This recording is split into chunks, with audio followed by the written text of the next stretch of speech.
పద్మజ గారు, welcome to TeluguOne health. నమస్తే అండి, నేను డాక్టర్ పద్మజ అండి. జనరల్ డెంటిస్ట్రీ ప్రాక్టీస్ చేస్తున్నాను. పిల్లల్లో సహజంగా ఎగుడు దిగుడు పళ్ళు అనేటువంటివి కనిపిస్తూ ఉంటాయి. అసలు ఈ ఎగుడు దిగుడు పళ్ళు రావడానికి కారణం ఏమిటి? దీన్ని ఎలా సరిచేయవచ్చు? ఈ మధ్యకాలంలో ఏంటంటే ఆహారపు అలవాట్లు చాలా మార్చుకోవాల్సి ఉంటుందండి. పిల్లలు వాళ్ళు ఎక్కువగా ఏంటంటే మెత్తటి పదార్థాలు తింటము, అంటే మన చాక్లెట్స్ కానీ బిస్కెట్స్ కానీ తర్వాత స్మూతీస్, ఈ కేక్స్ తినటం వలన ఏంటంటే ఈ దవడలకి ఉండాల్సిన ఎక్సర్సైజ్ లేకపోవటం వలన సరిగ్గా దవడలు పెరగకపోవటము, దాంతో ఏంటంటే పళ్ళన్నీ కూడా ఎగుడు దిగుడు రావటము, అప్పుడప్పుడు కొన్ని పళ్ళు ఏంటంటే ఎముకలోనే ఉండిపోవటం, ఎస్పెషల్లీ విజ్డమ్ టీత్ అండి. అవి 18 నుంచి 20 సంవత్సరాల లోపల రావాలి నోట్లోకి. చాలామందికి ఏమవుతుందంటే అవి అలాగే ఎముకలో ఉండిపోతున్నాయి.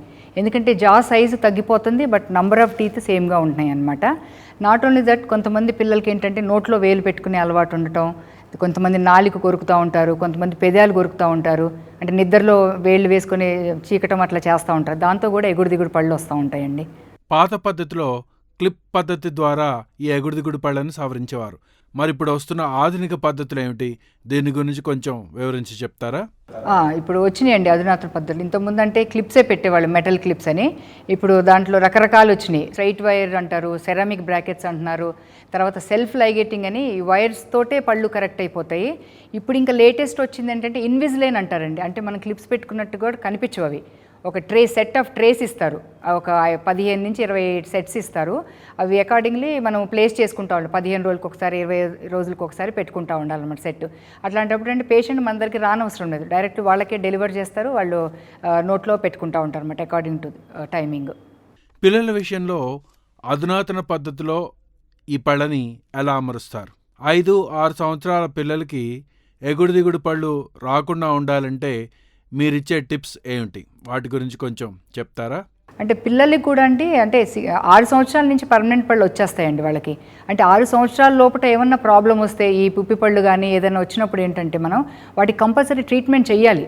పాడైపోయింది కదా అని పన్ను తీసేయకూడదు. పన్ను తీసేస్తే ఏమవుతుందంటే ఆ వచ్చే పళ్ళు కరెక్ట్ పొజిషన్లో రావు. అందుకని ఏంటంటే వాటికి కూడా ట్రీట్మెంట్ చేసి టెంపరీ క్రౌన్స్ పెడతాం, మెటల్ క్రౌన్స్ కానీ టెంపరీ క్రౌన్స్ కానీ పెట్టి ఆ కింద పర్మనెంట్ పళ్ళు వచ్చేదాకా వాటిని సేవ్ చేయాల్సి ఉంటుందండి. ఎగుడు దిగుడు పళ్ళ విషయంలో తల్లిదండ్రులు కానీ టీచర్స్ కానీ పిల్లల్ని ఏ రకంగా ఎడ్యుకేట్ చేయాలి? మెయిన్ ఈ హ్యాబిట్స్ తోటే వస్తాయండి ఎత్తుపళ్ళు అనేవి. వాళ్ళకి కొంచెం చిన్నపిల్లలప్పుడే ఆ హ్యాబిట్స్ని కొంచెం బ్రేక్ చేస్తే బాగుంటుంది మనము. అండ్ ఇంకొకటి ఏంటంటే అండి, ముక్కులో ఎడినాయిడ్స్ అంటారు, నోస్ బ్లాకేజ్ ఉన్న కొంతమంది పిల్లలు ఏంటంటే నోటితోటి గాలి పీల్చుకుంటా ఉండి నిద్రలో నోరు తెరిచి పడుకుంటారు. సో వాళ్ళల్లో కూడా ఎగుడు దిగుడు వచ్చే ప్రమాదం ఉంటుందండి, ఎగుడు దిగుడు పళ్ళు వచ్చే ప్రమాదం. సో అలాంటి ఏంటంటే చిన్నప్పుడే గుర్తించి వాటికి ట్రీట్మెంట్ చేయించుకుంటే వచ్చే పళ్ళు కరెక్ట్గా అలైన్మెంట్లో వస్తాయండి. అంటే యూజువల్లీ ఏమనుకుంటారంటే అండి పేరెంట్స్, పాలపళ్ళే కదా ఇప్పుడేంటి ట్రీట్మెంట్ చేయించేది, 12 సంవత్సరాలు 13 సంవత్సరాలు అయినప్పుడు అప్పుడు అన్ని పళ్ళు ఊడిపోయి పర్మనెంట్ పళ్ళు వస్తాయి కదా, అప్పుడు చేద్దాం ట్రీట్మెంట్ అనుకుంటారు. కానీ అది కరెక్ట్ కాదండి. వాళ్ళ ట్రీట్మెంట్ అనేది మనం ఒకసారి గుర్తించామంటే ఏదైనా ప్రాబ్లం ఉందని 6 సంవత్సరాలు 7 సంవత్సరాల ఏజ్లోనే మనం మొదలు పెట్టేయచ్చండి. అంటే కొంతమంది నాలుకతో నెడతారని చెప్పారు చూసారా, వాళ్ళకి ఏంటంటే బ్రేసెస్ ఒకటి ఇస్తాం, రోజు పెట్టుకునే నిద్రలో పడుకున్నప్పుడు అది నోట్లో పెట్టేసుకుంటే ఆ హ్యాబిట్స్ అనేవి మనం బ్రేక్ చేయగలుగుతాం. కొంతమందికి లిప్పు కొరుకుతారు, పెదం కొరుకుతారు, కింద పెదం, దానికి కూడా మనం అప్లయన్స్ ఇవ్వచ్చు. అండ్ కొంతమంది పిల్లలకి అండి పొట్టలో ఈ ఇరిటేషన్ తోటి, అంటే నట్టలు అంటారు చూసారా, వాటితోటి ఏంటంటే రాత్రిపూట నిద్రలో పళ్ళు కొరుకుతూ ఉంటారు. వాళ్ళకి అది మంచి హ్యాబిట్ కాదు. వాళ్ళకు కూడా స్ప్లింట్స్ అని ఇస్తాం, అది నైట్ పడుకున్నప్పుడు వేసుకుంటే ఆ ప్రాబ్లం కూడా బ్రేక్ అవుతుందండి. కొంతమందిని మనం చూసినప్పుడు గారపళ్ళు లేదా పచ్చటి పళ్ళు మనకి కనిపిస్తూ ఉంటాయి. మరి ఈ గారపళ్ళు పచ్చటి పళ్ళు ఉండకుండా ఉండాలి అంటే మెరిమిలా మెరిసే పళ్ళు కావాలి అని అందరూ కోరుకుంటారు. మరి ఇలా తళతళా మెరిసే మెలమెల్లా ఆడేటువంటి ఈ పళ్ళుని తయారు చేయడంలో మీరు అమలు చేసే టెక్నిక్ ఏమిటి? గారపళ్ళు అని ఏంటంటే ఒక రకం ఏంటంటే మనం సరిగ్గా పళ్ళు తోమకపోయినప్పుడు పాచి పెరిగిపోయి పచ్చగా తయారవుతుంది. సో దాన్ని ఏంటంటే మనం రెగ్యులర్ బ్రషింగ్ చేసుకొని డెంటల్ క్లీనింగ్ అది చేసుకుంటే తగ్గిపోతుంది. కొంతమందికి ఏంటంటే మన ఈ ఫ్లోరైడ్ స్టెయిన్స్ అంటారండి, అంటే ఫ్లోరోసిస్ కంటెంట్ తోటి పళ్ళు గారబట్టినట్టుగా ఉంటాయి. తర్వాత టెట్రాసైక్లిన్ స్టెయిన్స్ అని, అంటే అమ్మ కడుపులో ఉన్నప్పుడు ఈ టెట్రాసైక్లిన్ యాంటీబయాటిక్స్ వాడినప్పుడు పర్మనెంట్ పళ్ళని కూడా కొంచెం గారబట్టినట్టుగా వస్తాయండి. అంటే ఒక్కొక్క రకానికి ఒక్కొక్క ట్రీట్మెంట్ ఉంది. ఈ ఫ్లోరోసిస్ వాటికైతే కనుక మనము మైల్డ్గా ఉంటే కనుక మనం బ్లీచింగ్ అనే టెక్నిక్ ద్వారా చేయొచ్చండి. మరీ సివియర్గా ఉంటే కనుక వానికి వెనీర్స్ అని వేస్తాం, ఎస్పెషల్లీ ముందు పళ్ళకి వెనీర్ ట్రీట్మెంట్ అని చేస్తాం అనమాట. లేటెస్ట్ ఆధునిక టెక్నాలజీ చాలా వచ్చిందండి ఇలాంటి వాటన్నిటికీ కూడా. కొంతమందికి అవసరమైతే క్రౌన్స్ వేస్తాము. ఇప్పుడు లేటెస్ట్ జెర్కోనియం అని వచ్చింది, టీత్ కలర్డ్ అనమాట, చాలా ట్రాన్స్పరెంట్గా ఉంటాయి, న్యాచురల్గా ఉంటాయి, అసలు పళ్ళు పెట్టినట్టు కూడా తెలవదు, క్రౌన్స్ పెట్టుకున్నట్టు కూడా వాళ్ళకి. ఇక్కడ చాలామంది సినిమా హీరోయిన్స్ని మనం చూసినప్పుడు అందమైనటువంటి పలవర్స్ ఉంటుంది, తెల్లగా పళ్ళు మెరుస్తూ ఉంటాయి.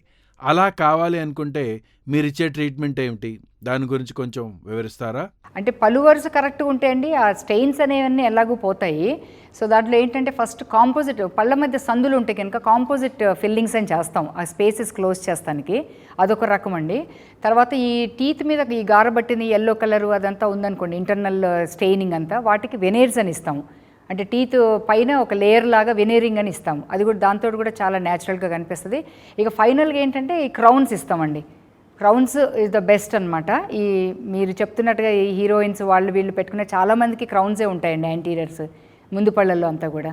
దాంతో ఏంటంటే పళ్ళు వరుస కూడా నీట్గా ఉంటుంది, స్మైల్ డిజైనింగ్ అని చేస్తాం అనమాట దాంతో. టీనేజర్స్కి ఈ మధ్యకాలంలో చాలా బ్యూటీ కాన్షియస్నెస్ పెరిగిపోయింది, చాలా అందంగా కనపడాలనేటువంటి ఒక ప్రయత్నం చేస్తున్నారు.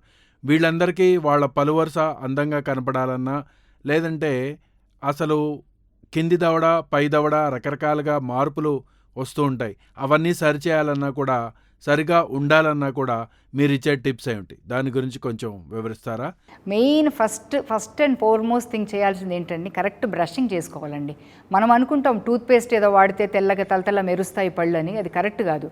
టూత్పేస్ట్ ఆర్ లైక్ డిటర్జెంట్ సోప్సే. మనం మెయిన్ చేయాల్సింది బ్రషింగ్ ఈజ్ ఇంపార్టెంట్. 2 సార్లు రోజు బ్రష్ చేసుకుంటూ ఉండాలి. తర్వాత ముందు పళ్ళ హెల్త్ బాగుంటే తర్వాత మనం ఏదైనా చేసుకోవచ్చు. గమ్ హెల్త్ కానీ పిప్పి పళ్ళు కానీ ఏమన్నా వాటికి ట్రీట్మెంట్ చేయించేసుకుంటే హెల్తీగా ఉంటాయండి. టీనేజ్ గర్ల్స్లో చాలామందికి ఇప్పుడు they have become very conscious అండి, ఎందుకంటే చాలా అవేర్నెస్ వచ్చింది ఇప్పుడు వాళ్ళల్లో, ఒకళ్ళని చూసి ఒకళ్ళకి అనమాట, ఫ్రెండ్స్ వాళ్ళు పెట్టించుకున్నారు నేను పెట్టించుకున్నాం అనేసి. మా దగ్గరకు వచ్చే వాళ్ళు కూడా చాలామంది వాళ్ళే బిట్వీన్ 16 to 20, 25 దాకా వస్తున్నారు పేషెంట్స్ కూడా. సో వాళ్ళకి మెయిన్ ఈ ఎగుడు దిగుడు పళ్ళు ఉన్నప్పుడు మాత్రం కంపల్సరీ బ్రేసెస్ పెడుతున్నామండి. ఈ 3 రకాల టెక్నిక్స్ తోటి ఫిక్స్డ్ బ్రేసెస్ పెడుతున్నాము. ఇప్పుడు మీరు అన్నట్టు ఈ తలతల మెరవటానికి అది ఉన్నప్పుడు కొంతమందికి బ్లీచింగ్ తోటి ట్రీట్మెంట్ చేస్తున్నాము, కొంతమందికి వినియర్స్, కొంతమంది క్రౌన్స్ తోటి. We are giving good smile to them sir. చాలామందికి ఇప్పటికే అర్థం కాని విషయం ఏంటి అంటే పళ్ళని ఎలా శుభ్రం చేసుకోవాలి, దాని గురించి కొంచెం డెమోతో వివరిస్తారా? నేను చూపిస్తాను డెమో. ఇది పళ్ళు సెట్ అయినప్పుడు ఇది పైన పళ్ళు, ఇది కింద పళ్ళు అండి. సో చాలామంది ఏం చేస్తారంటే ఈ మధ్యలో నాలిక ఉంటుంది అనమాట. చాలామంది ఏం చేస్తారంటే బ్రష్ తీసుకొని ఇష్టం వచ్చిన రీతిలో బ్రష్ చేస్తూ ఉంటారు, అది కరెక్ట్ టెక్నిక్ కాదు. ఇప్పుడు ఒక టెక్నిక్లో చేసుకోవాల్సి ఉంటుంది. ముందు పళ్ళని ఏం చేయండి సార్, పైనుంచి కింద పళ్ళని కిందికి ఇలా చేయాల్సి ఉంటుంది సార్. ఇలా చేసినప్పుడు ఏంటంటే పళ్ళ మధ్య ఏదైతే పాచి పెరిగిపోయిందో అదంతా నీట్గా క్లీన్ అవుతుంది. సో చాలామంది ఏంటంటే ఇలా రుద్దుతారు, అరగరుద్దినట్టుగా చేసేస్తారు. దాంతో ఏంటంటే ఈ చిగుళ్ళు కూడా డ్యామేజ్ అయిపోతాయి, పళ్ళు కూడా అరిగిపోతాయి, క్లీనింగ్ కూడా సరిగ్గా కాదు. చాలామంది అనుకుంటారు బ్రష్ ఏంటి నెల అయింది నేను తీసుకుని అప్పుడే పాడైపోయిందని. సో బికాస్ రాంగ్ టెక్నిక్ చేసేటప్పుడు బ్రషెస్ కూడా పాడైపోతుంటుంది. అండ్ సైడ్లో కూడా ఏంటంటే సార్ మీరు సర్క్యులర్ మోషన్లో చేయాలి, సున్నా జుట్టినట్టుగా చేయాలి, ఇట్లా రుద్దకూడదు, ఇది కరెక్ట్ టెక్నిక్ కాదు. సో సర్క్యులర్ మోషన్లో చేయాలి, ఇటుపక్క కూడా బ్రష్ చేసుకోవాలి. అండ్ మోస్ట్ ఇంపార్టెంట్ థింగ్ ఏంటంటే ఇక్కడ కంపల్సరీ బ్రష్ చేసుకోవాలి సార్, ఎందుకంటే ఇక్కడ మనకి రఫ్గా ఉంటుంది, ఈ ఎగుడు దిగుడుతనం అంతా ఉంటుంది. సో చాక్లెట్స్ కానీ బిస్కెట్స్ కానీ ఎనీ స్వీట్ తిన్నప్పుడు ఇక్కడ ఇరుక్కుపోయి అలాగే ఉండిపోయి ఏమవుద్దంటే పిప్పిపళ్ళు స్టార్ట్ అవుతాయి. So this is very important area to brush. And ఇక్కడ ఏంటి మనకి పాచి ఎక్కువ పేరుకుపోతుంది ఈ నాలిక కింద, ఎందుకంటే ఇక్కడ మనకి సెలైవరీ గ్లాండ్స్ అని ఉంటాయి. సో దాంతో సెలైవాలో ఉండే సాల్ట్స్ అన్ని కూడా డిపాజిట్ అవుతూ ఉంటాయి. సో ఈ ఏరియా ఇంపార్టెంట్, కంపల్సరీ బ్రష్ చేసుకోవాలి. తర్వాత మళ్ళీ బ్రష్ కూడా రివర్స్ చేసుకొని ఆల్ ఓవర్ ఎక్కడైతే టీత్ సర్ఫేస్ ఉందో ఆ ఏరియాలో అంతా బ్రష్ చేసుకోవాలి సార్. అండ్ ఈ మధ్యలో నాలిక ఉంటుంది, తర్వాత టంగ్ క్లీన్ చేసుకోవాలి, తర్వాత వాటర్ వేసుకొని 2-3 సార్లు నోట్లో పుక్లింగ్ చేసుకుంటే సో మనం we can maintain the good hygiene అండి.